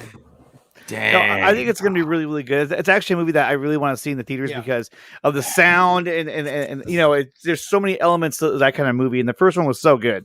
Well, yes, there usually is sounds in a movie. There usually is sounds, That's yeah. usually what happens. But no, but like I'm saying, the fact that you're seeing it on the big screen with the, you know, With the sound. loud, you know, sound, the stereo, Sound, it's going to make a difference. So Lewis, when the first time you saw that trailer, what did it do for you, man? Did it just like it makes you realize just how quiet you are? Because I got to the end and I was just like, can I move now? Yeah, exactly. Can I breathe? Like, yeah, burst to the door. Ah! But it's just, I mean, they absolutely hit the nail on the head with the tone and execution of the first one. I was really concerned that they were kind of maybe lose a bit of the magic with this one, but they, from that trailer alone, it seems that they've. Is John nailed Krasinski directing this one as well? Yes. Yes. Okay, good. Oh, I love John Krasinski. He's a great guy. I loved it when everything all started like going to hell at the beginning of 2020. How like he did the whole YouTube channel, Good News. Like, yeah, I would watch that every week and be like, "This is why he's my favorite celebrity." Like, I love for Jim Halpert, but like this solidifies him as like my favorite person on the planet besides my wife. Like I was going back and watching, like I watched The Office all the way through like a couple months ago, and it's like seeing John Krasinski right at the start and knowing that he's now married to Emily Blunt. Like, what the hell did you do in that time period? That's impressive, man. Yeah. Dawson hates The Office. Oh, shut up. He does. Shut up. It's like, don't bring it up because it's like a really short. I mean, I've only watched it all the way through like 8 times in the past 3 years. No, he prefers the British version. Oh, that's his preferred way of seeing it. But no, So earlier, Sean, what did you think of the trailer? Like, how did it hit you, man? It's because you enjoyed the first one. So yeah, I was like John Krasinski putting himself in the second movie. What a douche! Even though you know what happened in the like, first my movie. character died. Put him back. RCB, what are you doing with your life? Let me have Joey. Like we're gonna. The idea was okay Right? for the sequel. For the sequel, we're going to do Can't hide from the flashbacks truth. or these events can happen. So like, that's cool. But, no, if anyone out there, him in there, like, yeah. If anyone out there tells the truth better than anyone else, it's Joey. And Joey tells the truth. He tells it as it is. He tells it as it is. He sees it. Calls it as he sees it. You can also find Joey along with ACS and Meg over on World's Finest Joey's on also a big liar. Sundays on the ACS Universe channel on YouTube. He sits like, share, on the YouTube. On the YouTubes and on the Periscopes. And then another thing I want to bring up too was that this was another article that came out from Variety, and this was some data. The Falcon Winter Soldier bests all Netflix, Amazon TV series in April. Okay, they left that HBO Max, but whatever. And so because they this probably talks couldn't about say that. that beat them all. Well, but see, now this is TV series. Okay, so we see Falcon and Winter Soldier is number one above. This is a robbery. Serpent, don't. Dad, stop it. Okay, anyway, it's above all these other shows that came out, right? Now, the question I have is, if Zack Snyder's Justice League would have been in episodic form, if it would have been a series, to me, you still wouldn't have any numbers. You wouldn't have any numbers, No. but I think it would have blown this show out of the water. Not to take anything away from Falcon. No, because I'm Falcon sorry, was but number this 5. is Variety, and Variety never posts anything good about the Snyder Cut. They don't. And you go down here. Variety. Oh, and then there's Murder Among Mormons, Dawson. Ah. And then that actually he's beat out. the reason why the numbers are up so high. That actually beat out Falcon and Winter Soldier. That's all right. From April to March, in the other Murder room Among right now. Mormons took over. It was like, oh, damn. All right. That's an interesting tidbit I wanted to add in there. But didn't we know that Snyder Cut beat Falcon and Winter Soldier opening night? I'm fairly sure that it did. Oh yeah, I'm pretty Well, sure. yeah, That I don't not think the anybody official was numbers, talking but- about Falcon and Winter Soldier for a week. yeah. This is true. This is true. I mean, it This is didn't very really start. true. The show itself didn't start really picking up until like episode 3. Right, because like the general consensus that I saw on social media from the first 2 episodes was like kind of underwhelming. The first couple episodes, I mean, it ended up doing pretty good, but like I think that was the general consensus right off the bat. Yeah, well, because I waited to watch them until at least 3 weeks. I've watched Snyder Cut just religiously, but I waited and I heard all of that stuff, and then so I went into it thinking a certain way. It was actually pretty fire, dude. Like Falcon and Winter Soldier is a good series, dude. It was good. It was when it was done. I was like Better than man. WandaVision. I'll give it that. Oh yes, Yeah. yes, but definitely. But I mean, just those preconceived notions. There's a lot of people who just probably did the same thing I was. They just watched Zack Snyder's Justice League for those first few weeks, and then moved over to that to watch it. But it was good. So, yeah, man. Sean, what you think of Falcon and Winter Soldier? Are you a fan? I absolutely loved it. All 6 episodes. I had such a great time. I thought I actually liked the how deep it was in terms of it actually was hitting the tones of PTSD with Bucky and depression, and also kind of the racist the racist stuff that was thrown towards Falcon when he was. It was very different from when he was just in normal clothes to when he was in his costume.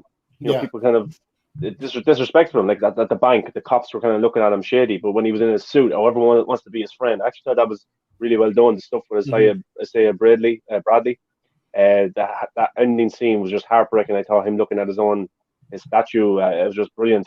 And I think it's probably up there with my favorite MCU stuff.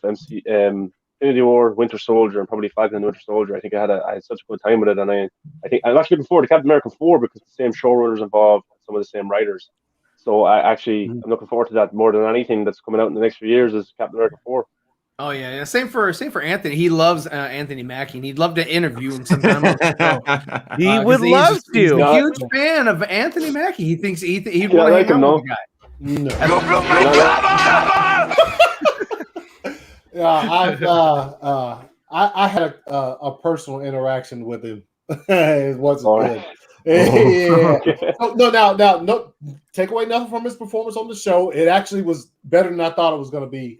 There we go. No, he was good, but not an Anthony Mackie fan. I prefer to be a Captain America fan. I told my wife and sister about your experience with Anthony Mackie when we were watching the show, and they're like, "Really? That's so disappointing." It's like, "Yep, sorry to burst your bubble, but basically, I was at the SEC. I don't know if you guys are familiar with American football, but college football in the SEC, there's the SEC championship game, and it was I'm a Georgia fan, and we were playing against LSU, and it was at SEC. Yeah, chill, because we always win. So okay, no. But anyway, we were at the game. There was a lot of celebrities there. Shaquille O'Neal. There was Warwick Dunn. There was a lot of different. He was the only one there that wasn't pleasant with people who wanted to talk to him. So basically, that's.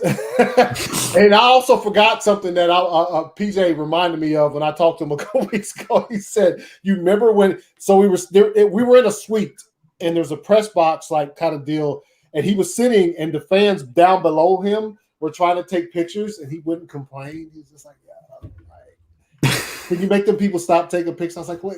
You're a superhero. Kids like look up to you." So there's that. Not to take away from his performance, but yeah, not a pleasant person. It's kind of heartbreaking, isn't it, to see someone you may maybe admire or see in movies, and they're kind of a dick. It's just kind of annoying. Like I remember I was in New York, and I was at Madison Square Garden at a boxing event, and the event had just finished, and I was leaving, and like I was an Irish guy in New York, and who do I see? Only Andy Lee, who was a professional boxer. He retired, but he was Irish as well. But he went over to America and fought a lot of professional fights and stuff. And he was so nice. Like I got a picture with him, and he talked to me. Like it's just great to meet someone who's actually you're famous and you see, and they talk to you like a human being. And I'm sure there's other people out there who've seen celebrities they admire and they've been dicks, which can be disappointing and kind of heartbreaking as well.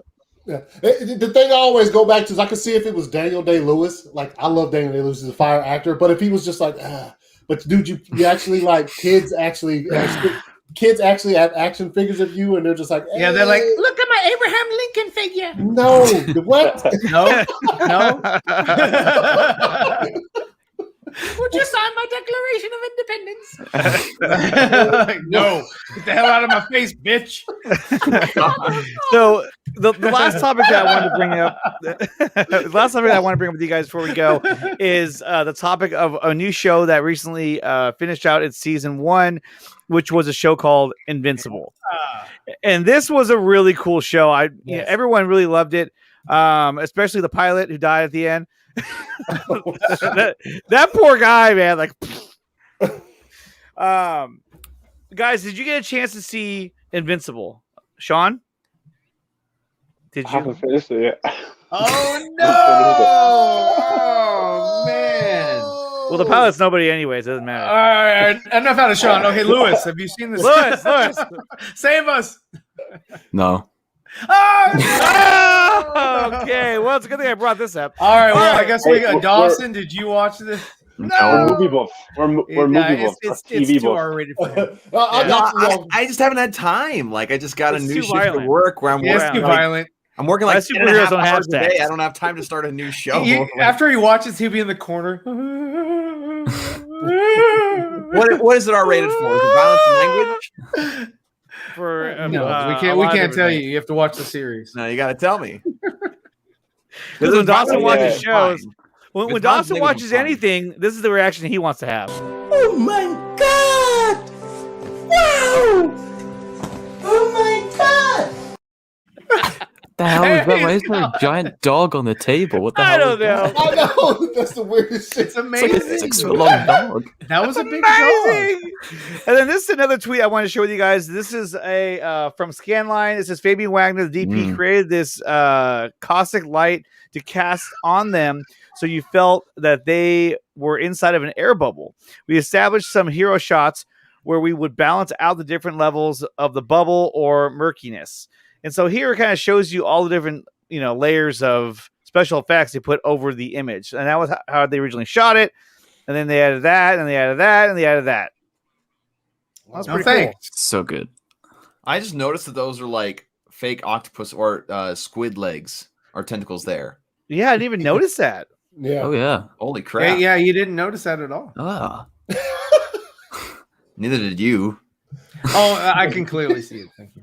Well, even in the background, I mean, there's statues back there, but they're all covered up with all kinds of plant life and on sea anemones. Anemones, yeah. Anemones. There's a great line delivery there with William Dafoe. Like, take up your mother's trident. That's just brilliant. Oh, yeah. Yes, yeah. Oh, I thought he said take up your motherfucking trident. Oh, here we go. I wish he did. That would have been great. No, that was Samuel L. Jackson, and then he dropped out. Big old Bob. They look like a bitch. For Big Old Bob. Bobs, Joey. I believe you forgot one O. No, he Are you didn't. talking like He bobbers didn't. from like fishing? Like, are you? No, he didn't. He didn't forget an O. Motherfucking fish in this motherfucking sea. Oh yeah, I know, right? Well, guys, Sean, Lewis, thank you so much for coming on here. This was a lot of fun. I think we had a great discussion about what's going on with Zack Snyder's Justice League, and we all hope that we get to see the restoration of the Snyderverse. So, Sean, Lewis, thank you so much for coming on the show. Yeah. And before you guys head out, man, tell us a little bit more about your channel. Okay, so now that he's out of the way. Wow. Okay. I guess not. I guess just thanks for being here. See you later, guys. All right, it's the end of the show. Bye. No, I mean we do we just do like one episode a week. We just talk about shit that's happened, man. It's fucking simple. We don't really there's no gimmicks or anything. We talk to some people occasionally. We've talked to we had Fabian on. We briefly talked to Zack Snyder for 20 minutes. That's our claim to fame. We will cling to that until we die. Dude, I would too. Yeah. But no, we've talked to all sorts of people, and it's been great because we got to. I mean, if we hadn't, done the show, we wouldn't be doing stuff like this, and so to talk to guys such as yourself and to the people in chat that we get to talk to every week, it's just a lot of fun. But yeah, all we do is just 2 hours once a week. We do a show, and there's no like set time or anything. We just base it around the news cycle, really. And that's it. It's very informal. It's very chill. And I don't know, Sean, anything else to add? So I guess subscribe to these guys. Or No, we didn't do a good job at selling. We didn't do a good job at selling. But no, it's just once a week, just for some fun. Sometimes we go twice a week, but it's just for some fun. And they have some guests on, get people on Twitter on the Snyder Cut movement. We've talked to some indie directors before. We have a few guests lined up. Hopefully, next few weeks all going well. Some maybe people who are involved with productions and people like that. So looking forward to it. Yeah, but it's just a weekly thing that we do, just kind of for a bit of fun. That's all. And that's what it's about. But it would definitely have you 4 guys on either together or individually and have a good discussion. Hopefully, but thank you very much for having us on. And I'm actually interested for you guys. Are you looking forward to? Because I'm getting up in like 6 hours to binge Jupiter's Legacy. Is anyone else excited about that show? Jupiter's Legacy? Yeah, it looks pretty cool. I definitely want to check it out. Oh yeah, I saw the commercial for that a while back. They don't know what it's about. Anyway, I totally forgot about it now. It's a superhero show. Yeah. Ryan's like Jupiter Ascending. Yeah. That movie's a masterpiece. It's a masterpiece. I never seen so much confusion on somebody's face. Now you know how it feels when I'm like, let's talk about Invincible, and you guys are like, hell yeah, Invincible's dope, man. I felt like this guy right here. What are you blowing on, Andre? Exactly. We're confused now. Yeah. Oh, it's smoke. Who are you blowing, Andre?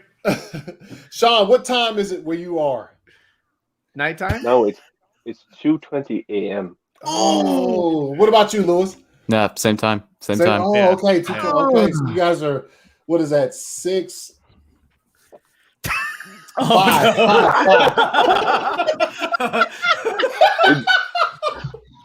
It is 6. It is 6. Leave it at that. All right, 5. Well, here are the 2. Hold on, guys. Hold on. Everybody slow down. I got a calculator. Hold on, guys.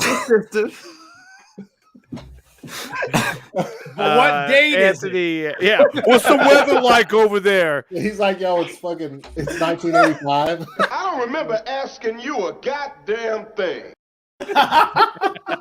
What's the future like? Did they restore the Snyderverse?